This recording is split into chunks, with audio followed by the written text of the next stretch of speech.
नमस्कार, मैं हूं डॉक्टर रूपाली जैन और आयुर्वेद फॉर एवरीवन में आपका स्वागत है। पिछले लगभग 10-11 महीनों से कोविड-19 का हम सभी के जीवन पर किसी न किसी रूप में असर रहा है। सभी चिकित्सा प्रणालियों ने लोगों को स्वास्थ्य प्रदान करने में पूरा सहयोग दिया है और इसमें आयुर्वेद और सभी आयुष चिकित्सा प्रणालियों ने भी अपना पूरा योगदान दिया है। तो इस वीडियो के शुरुआत में हम आपको इन्हीं सब गतिविधियों की एक झलक एक फिल्म के द्वारा दिखा रहे हैं।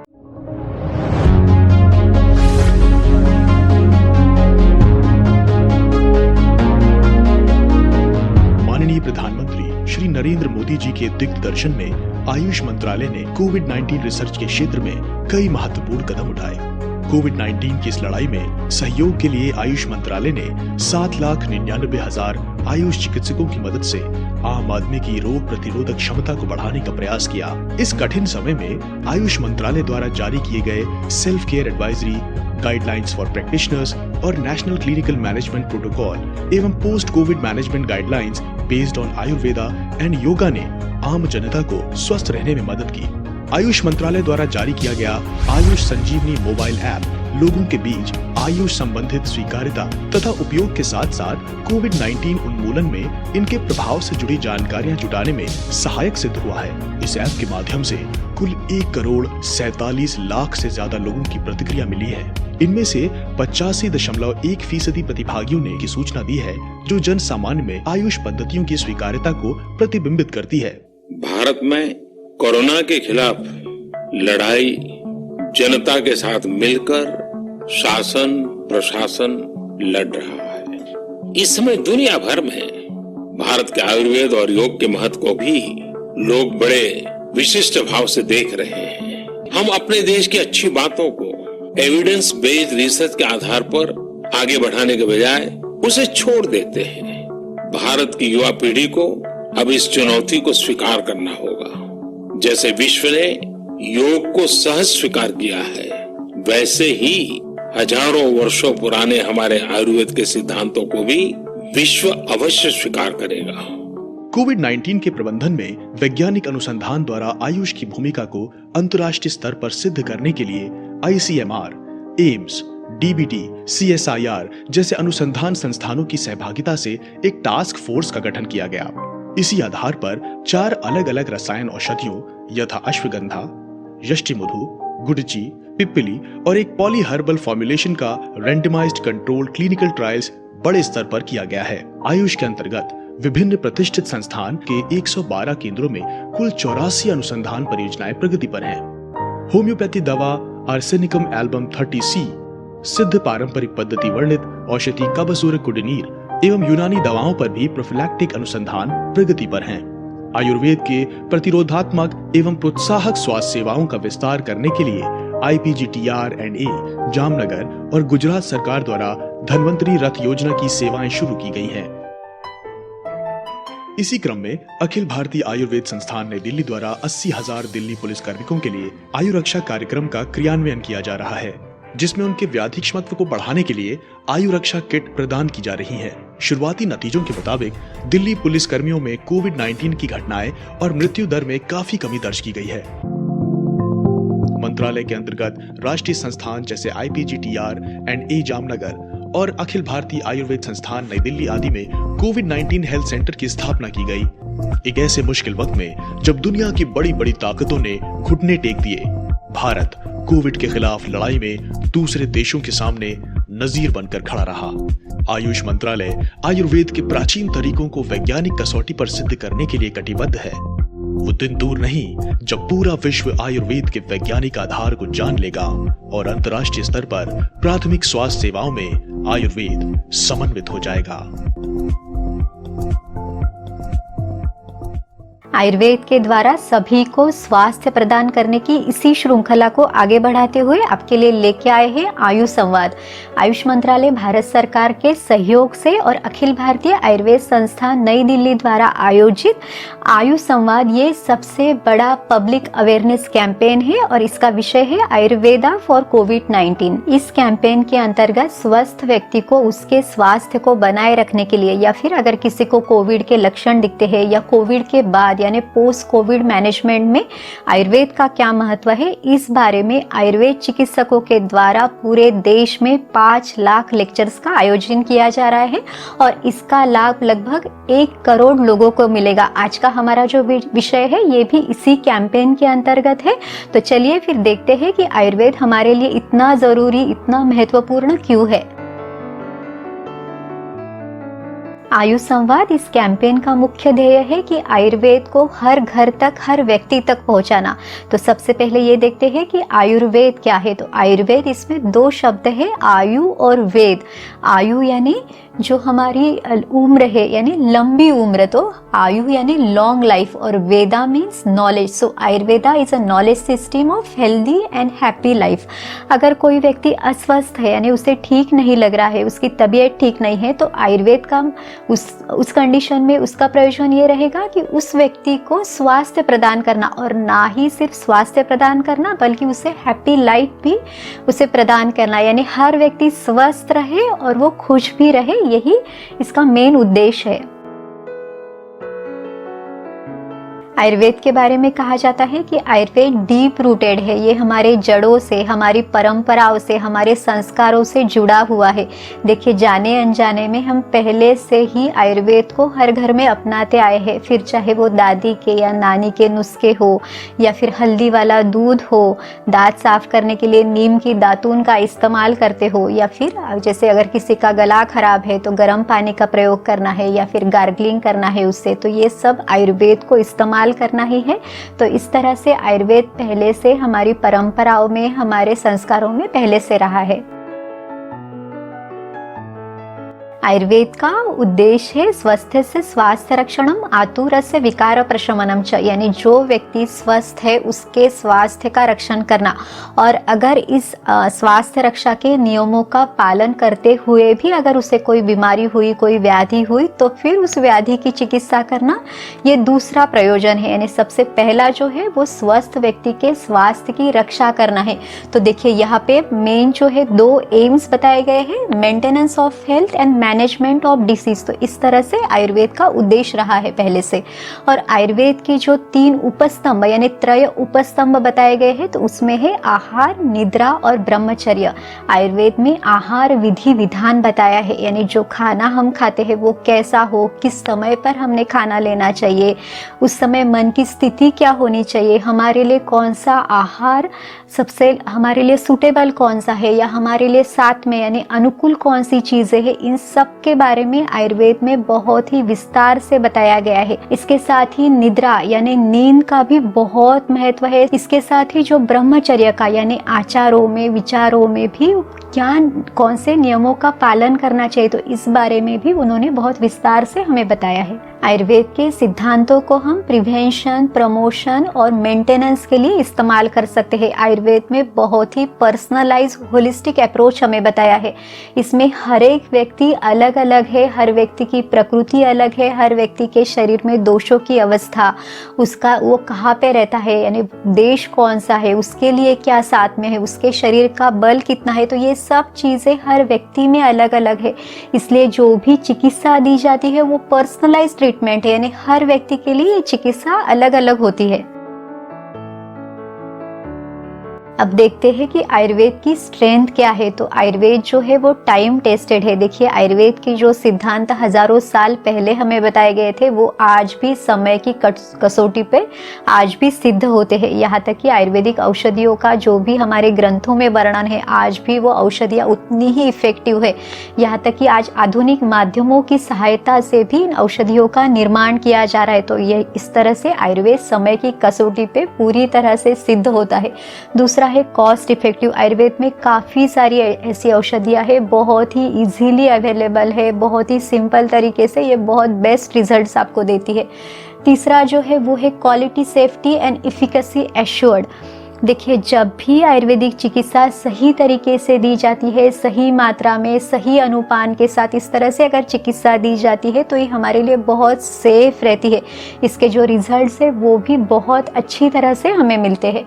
चौथा है कि इम्यूनोमॉड्यूलेटर्स, आयुर्वेद में जो हमारी रोग प्रतिरोधक शक्ति है उसको बढ़ाने के लिए बहुत सारी औषधियों का उल्लेख हमें मिलता है। आयुर्वेद की जो मेन स्ट्रेंथ है वो है रसायन चिकित्सा, और इसमें भी बहुत ज़्यादा यानी बहुत बड़ी औषधियाँ या कुछ कॉम्प्लेक्स फॉर्मुलेशन, इससे भी बहुत सिंपल तरीके से भी ये जो इम्यूनिटी या रसायन चिकित्सा है वो दी जा सकती है। जैसे फिर आंवला है या फिर गिलोय है, अश्वगंधा है, इस तरह से ये जो औषधियाँ है बहुत ही आसानी से दी जा सकती है और उनके रिजल्ट्स भी बहुत अच्छी तरह से हमें मिलते हैं। पोस्ट कोविड मैनेजमेंट में भी ये जो रसायन चिकित्सा है ये बहुत असरदार साबित होती है। आयुर्वेद का होलिस्टिक इंटीग्रेटेड अप्रोच भी इसकी एक स्ट्रेंथ है। इसके साथ ही वेरियस चॉइसेस ऑफ ट्रीटमेंट, यानी हर एक व्यक्ति में अलग अलग चिकित्सा दी जाती है। इसके साथ ही अलग अलग औषधि द्रव्यों का उसकी चिकित्सा में इस्तेमाल किया जाता है। उसके बाद जो बताया है वो है योग। आयुर्वेद और योग ये दोनों हमेशा एक दूसरे के पूरक रहे हैं। फिर चाहे वो प्राणायाम हो या फिर योगासन हो, तो इनका हमेशा हमने जो हमारी लाइफस्टाइल है, जो दिनचर्या है, इसमें इसका अभ्यास करना ज़रूरी है ताकि हम हमेशा स्वस्थ रह सके। इसके बाद जो बताया है वो है आयुर्वेद की पंचकर्म चिकित्सा। पंचकर्म चिकित्सा ये शोधन चिकित्सा है। पंचकर्म यानी इसमें 5 क्रियाएं, 5 कर्म है। ये है वमन, विरेचन, बस्ती, नस्य, रक्तमोक्षण। तो इसका उपयोग स्वस्थ व्यक्ति भी कर सकता है या फिर जिसको कोई बीमारी है उसमें भी पंचकर्म चिकित्सा का प्रयोग किया जाता है। अब देखिए, जैसे शमन चिकित्सा और शोधन चिकित्सा बताई है। शमन चिकित्सा में आपको दवाइयाँ देके आपकी बीमारी जो है उसको कम करने का प्रयास किया जाता है, लेकिन जब इस तरह से बीमारी कम नहीं होती तो शरीर में बढ़े हुए दोषों को शरीर से बाहर निकालने के लिए पंचकर्म चिकित्सा की जाती है। तो इसमें भी ऋतु का सहयोग भी आवश्यक रहता है। जैसे अगर वात दोष की चिकित्सा है तो उसमें वर्षा ऋतु में बस्ती चिकित्सा की जाती है, या फिर अगर आपको वमन कराना है तो फिर वसंत ऋतु में, या फिर पित्त दोष के कारण अगर आपको तकलीफ है तो शरद ऋतु में विरेचन क्रिया करनी चाहिए। तो इस तरह से बीमारी में या फिर स्वस्थ अवस्था में भी पंचकर्म की मदद ली जा सकती है। उसके बाद बताया गया है मेंटल एंड स्पिरिचुअल हीलिंग। देखिए, आयुर्वेद में जो स्वस्थ व्यक्ति की व्याख्या बताई है उसमें भी बताया गया है प्रसन्न आत्मा इंद्रिय मनः स्वस्थ इत्यभिधीयते, यानी शरीर में दोष, धातु, मल, इनके साथ साथ जो हमारा मन है, जो इंद्रिया है, आत्मा है, वो भी प्रसन्न होने चाहिए। और आजकल यही देखा जाता है कि ज्यादातर जो बीमारियां है वो साइकोसोमैटिक है, यानी मन का भी हमारी जो फिजिकल इलनेस है उस पर भी बहुत ज़्यादा असर है। मानसिक बीमारियां भी बढ़ने लगी है। तो ये जो आयुर्वेद का मेंटल एंड स्पिरिचुअल हीलिंग है ये हमेशा स्वस्थ रहने में, और अगर बीमारी हुई तो उससे खुद को बाहर निकालने में भी ये बहुत अच्छी तरह से इसका सहयोग हमें मिलता है। आयुर्वेद में दिनचर्या, ऋतुचर्या या फिर कोई विशेष अवस्था के अनुसार उनकी चर्या, यानी उन्होंने कैसा शेड्यूल रखना चाहिए, उनकी लाइफस्टाइल कैसे होनी चाहिए, इस बारे में बहुत ही विस्तार से हमें बताया है। अब देखिए, आजकल जो नॉन कम्युनिकेबल डिसीजेस है, जैसे हाइपरटेंशन है या फिर डायबिटीज़ है, हृदय से संबंधित कोई बीमारियां है, तो ये बढ़ती जा रही है और इसमें आपकी जो जीवन शैली है उसमें सुधार होना बहुत आवश्यक रहता है। तो आयुर्वेद में जो मेन फोकस है वो व्यक्ति हमेशा स्वस्थ रहे, इस पे ही दिया हुआ है। तो ये आयुर्वेद की जो ये सभी ये जो सिद्धांत है, ये जो बेसिक प्रिंसिपल्स है, ये सभी आयुर्वेद की स्ट्रेंथ है और ये आज भी उतने ही असरदार सिद्ध होते हैं। Ayurveda is the knowledge system of healthy and happy life. Ayurveda में अष्टांग आयुर्वेद बताया गया है, यानी आयुर्वेद के अष्टांग यानी 8 ब्रांचेस है, काय, बाल, ग्रह, ऊर्ध्वांग, शल्य, दृष्टा, जरा, विषान। और ये जो 8 ब्रांचेस है ये आज भी, अगर आप कोई भी जो भी आज मॉडर्न मेडिसिन है उसकी भी आप कोई भी ब्रांच लेंगे तो भी इन्हीं 8 ब्रांचेस में उसका भी समावेश किया जा सकता है। तो उस समय पे ऋषि मुनियों ने इन आयुर्वेद के ग्रंथों में इस तरह से 8 जो ये अष्टांग आयुर्वेद बताया है, तो ये किसी रिसर्च से कम नहीं है। और आयुर्वेद में जो इसमें जो त्रिसूत्र आयुर्वेद यानी हेतु, लिंग और औषध इस तरह से बताया है, यानी कॉज, इफेक्ट और मैनेजमेंट। अब देखिए, आयुर्वेद में चिकित्सा करते समय बायो प्योरिफिकेशन यानी जो पंचकर्म चिकित्सा है, या फिर ओरल मेडिकेशन है यानी शमन चिकित्सा है, या फिर डाइट यानी आपका आहार, आपका खान पान कैसे होना चाहिए, या फिर लाइफस्टाइल यानी आपकी जो दिनचर्या है या ऋतु के अनुसार ऋतुचर्या है वो कैसे होनी चाहिए, या फिर योग और मेडिटेशन, इन सब का महत्व उन्होंने दिनचर्या में यानी आपके स्वस्थ रहने में भी, और अगर कोई बीमारी हुई तो उसमें भी इन सब का प्रयोग किया जाता है। तो इस तरह से बहुत ही होलिस्टिक और बहुत ही पर्सनलाइज्ड अप्रोच आयुर्वेद में बताया जाता है। आयुर्वेद में एपिडेमिक्स का वर्णन भी हमें मिलता है। आचार्य चरक ने चरक संहिता के विमान स्थान में जनपदोध्वंस व्याधियों का वर्णन किया है। तो जनपदोध्वंस यानी जनपद का विध्वंस करने वाली ये बीमारियां है, जिसे आज हम एपिडेमिक या पैंडेमिक कहते हैं। तो यही ये व्याधि है, और उसका कारण बताते हुए वो कहते हैं कि वायु, जल, देश या काल ये जब दूषित होते हैं तो इस तरह की बीमारियां हो सकती है। यहाँ तक कि आचार्य सुश्रुत ने औपसर्गिक रोगों के बारे में वर्णन किया है, और इसके कारणों के बारे में यानी हेतु उसका क्या है, किस तरह से ये बीमारियां उत्पन्न होती है। तो वो कहते हैं प्रसंगात गात्र संस्पर्शात निश्वासात सह भोजनात सह शय्यासनाचापि वस्त्र माल्यानुलेपनात औपसर्गिक रोगाश संक्रामंती नरानरम, यानी एक से दूसरे व्यक्ति को ये कैसे होती है। तो देखिए, अगर शरीर का स्पर्श होता है या साथ साथ रहते हैं या ब्रीदिंग से, इस तरह से काफ़ी सारे कारण उन्होंने बताए हैं। और आज भी कोविड की कंडीशन में जब हम मास्क पहन रहे हैं, सोशल डिस्टेंसिंग फॉलो कर रहे हैं, तो एक तरह से हम इन्हीं नियमों को आज भी हम उसको हमारी लाइफ में इम्प्लीमेंट कर रहे हैं। तो इस तरह से आयुर्वेद में इसका बहुत ही विस्तृत वर्णन हमें मिलता है। और आज हमें जो कोविड में हम जो भी रूल्स हम फॉलो कर रहे हैं, इसके साथ ही आयुर्वेद को भी हमें अपनाने की बहुत ज़्यादा ज़रूरत है। आयुर्वेद में अनुक्त व्याधियों का वर्णन हमें मिलता है। देखिए, कोविड इस नाम से तो आयुर्वेद के ग्रंथों में हमें वर्णन नहीं मिलता, लेकिन आचार्य चरक ये कहते हैं कि हर व्याधि का उसके नाम के साथ ग्रंथ में वर्णन करना संभव नहीं है, क्योंकि अभी देखिए ये जो वायरल इन्फेक्शन है ये भी आए दिन चेंज होते रहते हैं।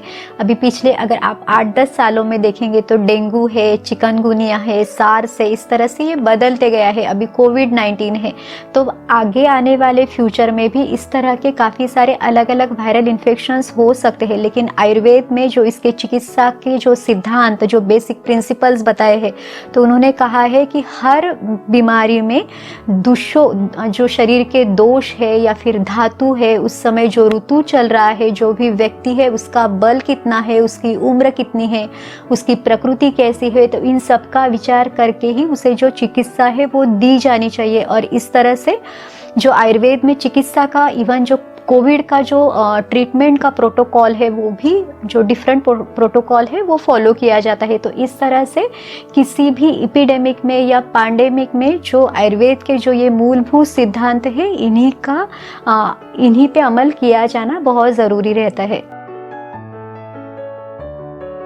आयुर्वेद में हेल्थ केयर मैनेजमेंट में चिकित्सा चतुष्पाद बताए हैं, यानी चिकित्सा कराने के लिए ये 4 चीज़ें बहुत ज़रूरी है, जैसे भिषक, द्रव्यान, उपस्थाता, रोगी पाद चतुष्टयम। यानी जो चिकित्सा देने वाला जो चिकित्सक है, भिषक, द्रव्यान, द्रव्य यानी जो भी औषधि है जो चिकित्सा में सहायक होती है, भिषक, द्रव्यान, उपस्थाता, रोगी, उपस्थाता यानी जो भी परिचारक है, और रोगी यानी जो रुग्ण है। तो ये सभी चिकित्सा के लिए होने ज़रूरी है। आज भी मॉडर्न सिस्टम में जो फिजिशियन है या फिर जो नर्सिंग स्टाफ, पैरामेडिकल स्टाफ है, मेडिसिन है और जो पेशेंट है, ये चारों चिकित्सा के लिए ज़रूरी है। तो आयुर्वेद में ये हज़ारों साल पहले हमें बताया है, और इन चारों के जो गुण उन्होंने बताए हैं कि वो अपने अपने गुणों से वो पूर्ण होने चाहिए, तभी आपको उस चिकित्सा का सही मायनों में फल मिल सकता है। कोविड-19 में इंक्यूबेशन पीरियड, सिम्टम्स या साइन, इन सब का हमें आमतौर पर वर्णन मिल जाता है। इंक्यूबेशन पीरियड यानी इस वायरस की शरीर में एंट्री होने पर आपको लक्षण दिखने में कितना समय लगेगा, लक्षण कौन कौन से हो सकते हैं या फिर साइंस कौन से हो सकते हैं, तो इन सब के बारे में वर्णन हमें आराम से मिल जाता है। इसके साथ ही जो आयुर्वेद का इसमें जो रोल है वो किस तरह से है, तो preventing the virus entering to our cell, यानी शरीर में इस वायरस का प्रवेश होने से पहले ही हमने जो आयुर्वेद के सिद्धांत है, जो आयुर्वेद के नियम है, उन्हें हमने अपनाना बहुत ज़रूरी है। तो आयुर्वेद के जो प्रोफिलेक्टिक मेजर्स है, जैसे फिर दिनचर्या है, ऋतुचर्या है, या फिर आपकी इम्यूनिटी को बढ़ाने के लिए जितने भी उपाय किए जाते हैं, तो वो सभी इस अवस्था में आप कर सकते हैं। दूसरा है कि stopping its replication if it gets inside the cell, यानी अगर शरीर में उस वायरस ने प्रवेश किया है तो फिर क्या चिकित्सा देनी चाहिए, तो उन लक्षणों के आधार पर आपको आयुर्वेदिक चिकित्सा दी जाती है। और तीसरा जो आयुर्वेद का रोल है वो है reducing the damage that occurs to our tissue, यानी जो पोस्ट कोविड फेज है, यानी कोविड होने के बाद जो भी शरीर में इसके कारण जो भी चेंजेस हुए हैं या फिर जो डैमेज हुआ है उसको किस तरह से उसको रिस्टोर किया जा सके। तो इसमें जो रसायन चिकित्सा है वो बहुत ज़्यादा महत्वपूर्ण है। कोविड-19 में खुद की इम्यूनिटी को अच्छी बनाए रखने के लिए आयुष ने जो प्रोफिलेक्टिक मेजर्स जारी किए हैं, तो उसकी गाइडलाइंस भी पहले से दी हुई है। तो इसमें जो आयुर्वेद के इम्यूनिटी प्रमोटिंग मेजर्स है, जैसे च्यवनप्राश का नियमित तौर पे सेवन करना, या फिर जो हर्बल टी है या आयुष क्वाथ है उसका सेवन करना, गोल्डन मिल्क यानी हल्दी वाले दूध का सेवन करना, या फिर कुछ जनरल मेजर्स है, जैसे दिन में जब भी आपको पानी पीना है तो फिर गर्म पानी का आप हो सके तो सेवन करना। इसके साथ ही जो आपके रसोई में जो आराम से मिलने वाले जो मसाले हैं, जैसे हल्दी है, जीरा, धनिया है, लहसुन है, इनका आपके खाने में आपने समावेश करना। तो इस तरह की गाइडलाइंस पहले से दी हुई है। इसके बारे में हमने एक अलग डिटेल वीडियो बनाया है, उसकी लिंक डिस्क्रिप्शन बॉक्स में है, आप उसे देख सकते हैं। नियमित तौर पर प्राणायाम, योगासन, ध्यान, इन सब का अभ्यास हमें ना सिर्फ फिजिकल तौर पे स्वस्थ रखने में मदद करेगा, बल्कि कोविड-19 कंडीशन में मानसिक स्वास्थ्य को भी प्रदान करेगा। नस्य या फिर ऑयल पुलिंग का भी आप नियमित तौर पर इस्तेमाल कर सकते हैं। नस्य के लिए अनु तेल है, या फिर गाय का घी है, या फिर कोकोनट ऑयल है, या तिल का तेल है, इसमें से किसी का भी प्रयोग आप कर सकते हैं। इससे ये जो तेल की परत रहेगी ये एक प्रोटेक्टिव लेयर के रूप में, एक फिजियोलॉजिकल बैरियर के रूप में हेल्प करेगी। जैसे हम लोग जो मास्क पहनते हैं तो ये डबल मास्क की तरह आपके लिए काम करेगी, आपके शरीर को प्रोटेक्ट करेगी। जो भी वायरस है या माइक्रो ऑर्गेनिज्म है इसको आपके शरीर में जाने से ये अवॉइड करेगी, प्रिवेंट करेगी। तो इस तरह से नस्य या ऑयल पुलिंग चिकित्सा भी आप नियमित तौर पर इस्तेमाल कर सकते हैं। तो फिर से एक बार देखते हैं कि हमें हमेशा स्वस्थ रहने के लिए कौन कौन से उपायों को आजमाना है। तो देखिए, सबसे पहले जो है, जो हमारा खान पान है उसमें खास ध्यान रखना है। दूसरा है जो एक्सरसाइज है, यानी जो शारीरिक व्यायाम है वो करना भी बहुत ज़रूरी है। जो मसाज यानी आयुर्वेद में जो अभ्यंग बताया है, शरीर पर तेल लगाना, वो भी हमेशा स्वस्थ रहने के लिए बहुत आवश्यक है। इसके साथ ही योग है, मेडिटेशन है, वर्क लाइफ बैलेंस है, हैप्पी स्टेट ऑफ माइंड, ये भी बहुत ज़रूरी है। पूरी नींद लेना यानी एडिक्वेट रेस्ट और स्लीप, ये भी हमारे लिए ज़रूरी है। सीजनल पंचकर्म चिकित्सा यानी ऋतु के अनुसार, आपके शरीर के दोषों के अनुसार भी कराया हुआ जो पंचकर्म है वो भी आपको स्वस्थ रहने में मदद कर सकता है। और जो आयुर्वेद की जो रसायन चिकित्सा है, जो रेजुविनेटिंग हर्ब्स है, ये भी हमेशा आपको स्वस्थ रखने में, आपकी रोग प्रतिरोधक शक्ति को बढ़ाने में भी आपको मदद कर सकता है। तो इस तरह से दीर्घ जीवन की प्राप्ति होगी। तो इस तरह से आयुष संवाद इस कैंपेन के अंतर्गत हमने जो भी आयुर्वेद के नियम, आयुर्वेद के सिद्धांत आपको बताए, ये ना सिर्फ आपको हमेशा स्वस्थ रखने में मदद करेंगे, बल्कि सभी तरह के वायरस से, सभी इन्फेक्शन से आपके बचाव में भी मदद करेंगे। और अगर कोई बीमारी हो भी जाती है तो उससे भी जल्द से जल्द ठीक होने में भी आपको मदद करेंगे। तो हमेशा आयुर्वेद को अपनाइए और स्वस्थ रहिए। नमस्कार।